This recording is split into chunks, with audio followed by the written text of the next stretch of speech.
Have you ever been told you're not really pro-life unless you're speaking out against every other leftist outrage issue? I'm sure you have. Well, we're going to put this ridiculous myth to rest once and for all. Today we're going to do a special episode, and I'm going to read you a piece I wrote for the Christian Research Journal last year entitled, "You're Not Really Pro-Life Unless You oppose abortion." That's it. And we'll provide the text of this episode to you as well so you can demolish this silly argument against pro-lifers. Here we go.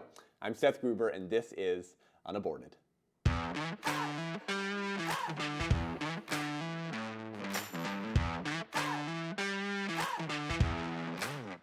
Thanks for tuning in to UnAborted this week. Hey, if you haven't given the show a rating and review yet, please do that. It really helps us reach more people. As I've been telling you recently, we have been within the top 60, 70 of the news commentary category for audio podcasts. This is pretty incredible for such a niche topic as we do here. Everyone tunes their ears off and plugs them when they hear the word abortion. So we're reaching more and more people, and your ratings and review help us move up the ranks, and more people will see this show when they're listening to related content, so we can change minds, change hearts, save lives, and equip the next generation to end the genocide of abortion. So go ahead and do that. Leave 5 stars. Leave us a review. Let us know what you think. We really appreciate it. So I'm going to read to you today a piece I wrote for the Christian Research Journal last year, as I mentioned.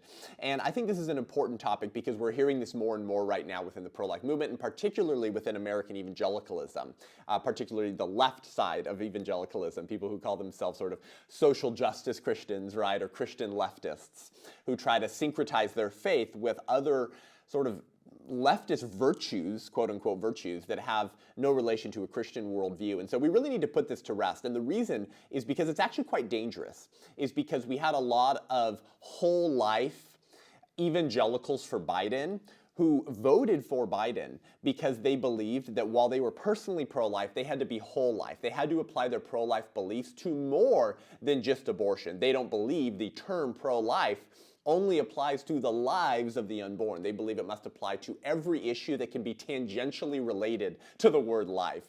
And this actually has consequences. And so I'm going to read to you today this article that I wrote, and we're just going to provide this episode to you, the script, the text to you as well to be able to read, share with your friends as a blog post, as well as an audio content, and we'll cut this up to really reach a lot of these Christian young people who are adopting this myth and redefinition of pro-life, and we're going to get into why that has consequences. So the End It movement is not really pro-freedom. The movement that says they fight to end slavery and human trafficking worldwide is virtually silent on abortion, homophobia, police brutality, and unjust immigration laws. You can't be pro-freedom while also picking and choosing whose freedom is worth fighting for. What about the poor, the unborn, people of color, and refugees seeking safety in America? Do their lives not matter to the End It movement? Apparently not. Being pro-freedom is about more than just being anti-slavery. It's about supporting the freedom and worth of all lives, not just the ones being enslaved. Now, I hope you didn't take this silly accusation seriously, and I certainly hope you weren't persuaded by it. However, replace the phrase "end it" with "pro-life," and this accusation would magically transform into a persuasive piece of rhetoric parroted by human rights activists, religious leaders, and politicians. Now, my satirical critiques of the End It movement are incredibly disingenuous, right? In reality, I am very glad this movement has a singular mission. While members of the End It movement almost assuredly stand against racism, homophobia, and police brutality, they have chosen to devote their lives and careers to ending slavery. How will burdening them with solving countless other injustices enable them to end the one that they have chosen to focus on? As Frederick the Great allegedly said, "He who attacks everywhere attacks nowhere." One might also remind my satirical self that the phrase "end it" is not referring to ending all forms of injustice. Who could reasonably accomplish such a task? Rather, it specifically refers to ending slavery and human trafficking. The same holds true for the pro-life movement. Over the last decade, it has become popular to say, "You're not really pro-life unless," right, and then fill in the blank. With some responsibility or requirement, the critic demands the pro-life movement or individual must meet in order to be worthy of the pro-life title. This accusation has been levied against the pro-life movement by our enemies for a long time, but now it is being repeated by those who claim to be our allies. In each case, their selective application of this rule that individuals and movements must advocate for all life and fight all injustice, gives away the game. You see, by only levying such accusations against the pro-life movement, they prove that they either don't see the pro-life movement as all that great, or they don't see abortion as all that bad, or both. Consider these analogous examples, okay? Could the "you're not really pro-life unless" critics honestly answer yes to these following questions? Ready? Was Oskar Schindler not really anti-Holocaust? Because, he only focused his energy and wealth on saving Jews. What a bigot. Were abolitionists not truly anti-slavery? Because they only sought to abolish one type of evil. Those narrow-minded bigots. Is the International Justice Mission lacking in justice for only working to establish justice for slaves? I guess so. Obviously, it would be fundamentally unserious to answer yes to any of these questions. Likewise, I would propose that it is an equally unserious position to suggest that the pro-life movement and the people in it are not really pro-life unless they're advocating for and defending all lives. Now, our critics argue that the word life in the term pro-life is intentionally broad in order to include all life. But this is incredibly cynical, right? Because everyone knows that when asked whether they're pro-life or pro-choice, they're being asked whether they are for or against abortion. We all know this. They're not being asked whether they're for all choices or against all lives. But these quote-unquote whole life proponents criticize the pro-life movement for our narrow-minded commitment to making abortion illegal and unthinkable, insisting that being pro-life means not getting to choose which life you will stand for and protect. Yet missing from all of their critiques is what they would have us do in the real world to deserve wearing this new pro-life label, right? Should pro-life advocates fight sex trafficking on Monday, work for police reform on Tuesday, volunteer at a soup kitchen on Wednesday, lobby for a living wage on Thursday, and then fight abortion on Friday? But still, other whole life advocates openly wonder about the silence of the pro-life movement when a national debate erupts over either a real or contrived injustice, right? Anything from a suspected racially motivated shooting to children being separated from their parents at the southern border, even to the debate over universal health care. If it's an issue that the whole life progressive can tangentially relate to the word life, then the pro-life movement will be attacked and accused as frauds with a fetus obsession, whose compassion, the self-important John Pavlovitz writes, has, quote, a 9-month expiration date. Now, it goes without saying that no other organization or movement is slandered in this way. The International Justice Movement, End It, Invisible Children, the American Cancer Society, Susan G. Komen, and hundreds more, all with a very narrowly defined mission, somehow escape these criticisms of whole life progressives.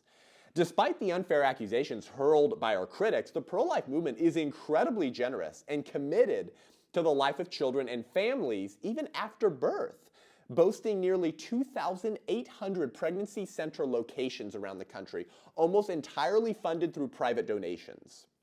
These clinics outnumber the 1,800 abortion clinics, many of whom rely on federal funding. These nonprofit pregnancy centers provide free ultrasounds, free STD testing, abortion alternatives, parenting classes, skill-building courses, baby clothes, diapers, and in many instances, even free housing. According to the Philanthropy Roundtable, the most generous Americans are conservative religious individuals. That would be the majority of the pro-life movement, with a moderate income.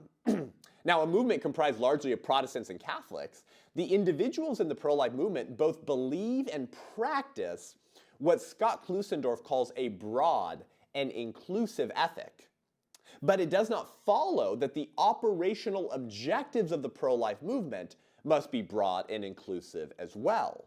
Unfortunately, this painfully obvious point is lost on woke pastors like Eugene Cho, who is personally opposed to abortion but supports keeping it legal, and insists that being pro-life means the following. And here's what Eugene Cho wrote a couple years ago on being whole life.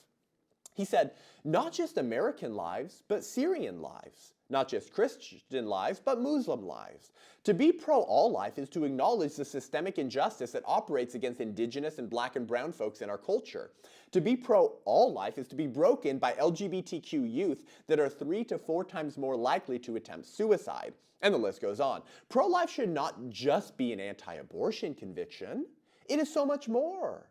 We have to reduce the demand for abortion. We must come along the poor and low-income women. We must come alongside single mothers. We must engage and support those called to foster care and adoption. Now, Eugene Cho is living in a fantasy land if he honestly believes the pro-life movement can successfully shoulder his job description for us.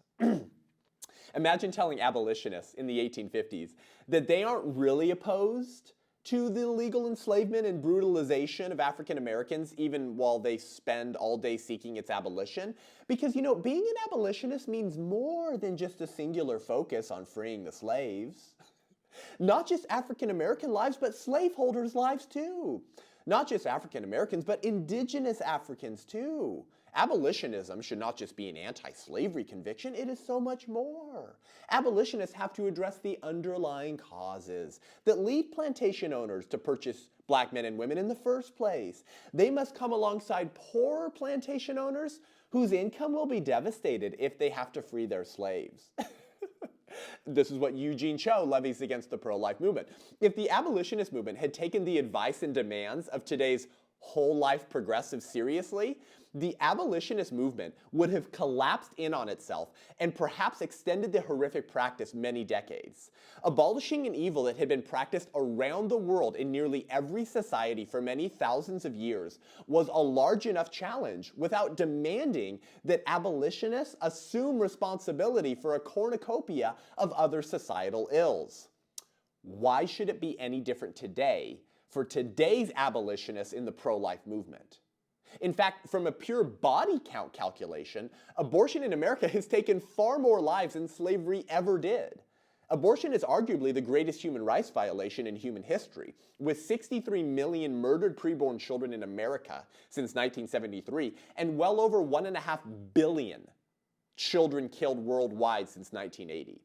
If state-sanctioned killing of these numbers doesn't justify a movement devoting all its time and resources towards bringing about its end, it's hard to imagine what injustice whole-life advocates would find evil enough to justify a single mission movement. If these consistent life ethic proponents had their way, the pro-life movement's goal, to end the legally state-sanctioned slaughter of little humans in their mother's wombs, would become nearly unachievable. Many more babies would be killed while their only defenders willingly abandoned their post to pursue justice for all people, none of whom it is currently legal to kill. Along with Hadley Arcus, I can't help but wonder, in regards to the supposed allies of the pro-life movement, quote, whether the issue did not come down to this, that in their heart of hearts, some of our quote-unquote friends really were not possessed of a lively sense that there were real human beings getting killed in these surgeries. Why else would they seek to fragment the only movement committed to the preborn's protection? Now, some whole-life advocates, such as Russell Moore, admit that the selective application of this rule to the pro-life movement is unreasonable. And he even says that, quote, we don't have to share a comprehensive program on everything in order to be a pro-life movement. But then he immediately flips and asks in an article recently, quote, why isn't the pro-life movement committed to the whole person? This is tantamount to asking Oskar Schindler why, after saving 1,200 Jews from the Holocaust, he didn't exhaust that he exhausted his net worth doing, right? Why he didn't help provide housing, schools, mental health sessions, daycares for single parents, and universal health care for those who survived. Ridiculous. Today, there is only one class of human beings in this country that have been denied the right to life, and re-enshrining that right is both a worthy and a gargantuan goal, whose success will be determined by the commitment of its advocates. Demanding that the pro-life movement commit themselves to the whole person will only dilute organizational resources away from saving babies whose lives are being targeted, particularly when, as John Enzer points out, quote, many of these other issues already have personnel and resources that dwarf those of dedicated pro-life organizations. Pretending that quality of life outside the womb is morally equivalent to protection of life in the womb is outrageous. And as Scott Klusendorf points out, attacking pro-lifers as hypocrites for not exhausting their scarce resources, fighting every injustice imaginable, is more outrageous still. Working to increase quality of life outside the womb is an honorable calling, but far more important is securing the first and most important of all rights for those who don't have it and cannot work to secure it: life for the unborn. Now, Abraham Lincoln understood the importance of a singular focus, right? He knew that while there were many worthy causes to pursue, slavery took the dominant position in American life. Now, there were two reasons for this. First, slavery was an order of evil unlike any other at the time, right?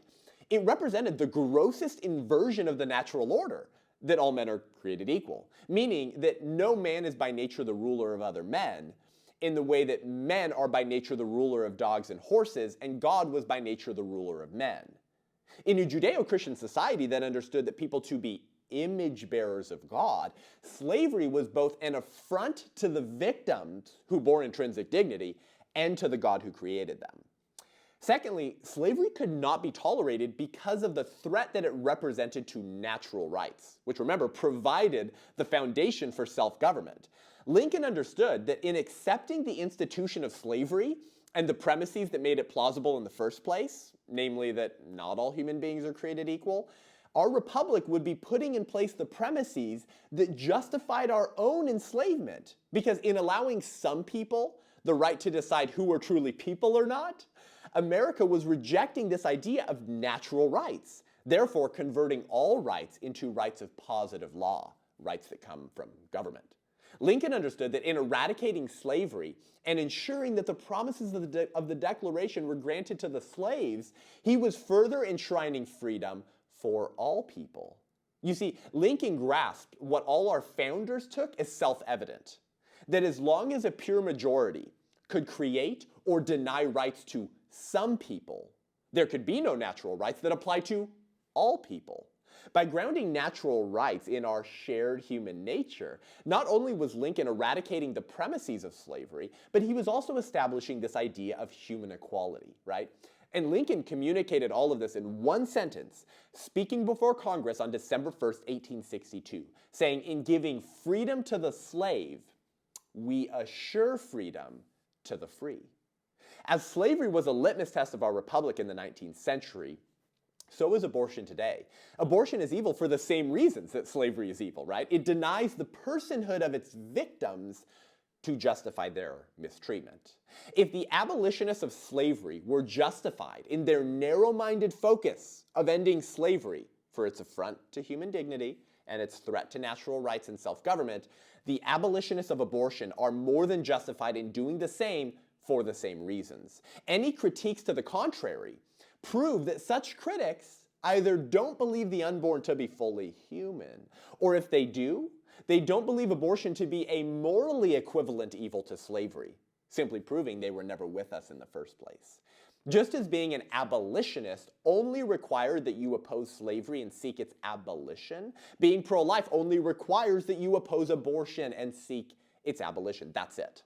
And as my friend and fellow pro-life advocate Mark Newman has said, quote, "Individuals and organizations that make it their exclusive mission to save these human beings from a culture hell-bent on butchering them have nothing to apologize for. They don't need additional causes. They need additional support." Amen. That is my article entitled, "You're Not Really Pro-Life Unless You Oppose Abortion."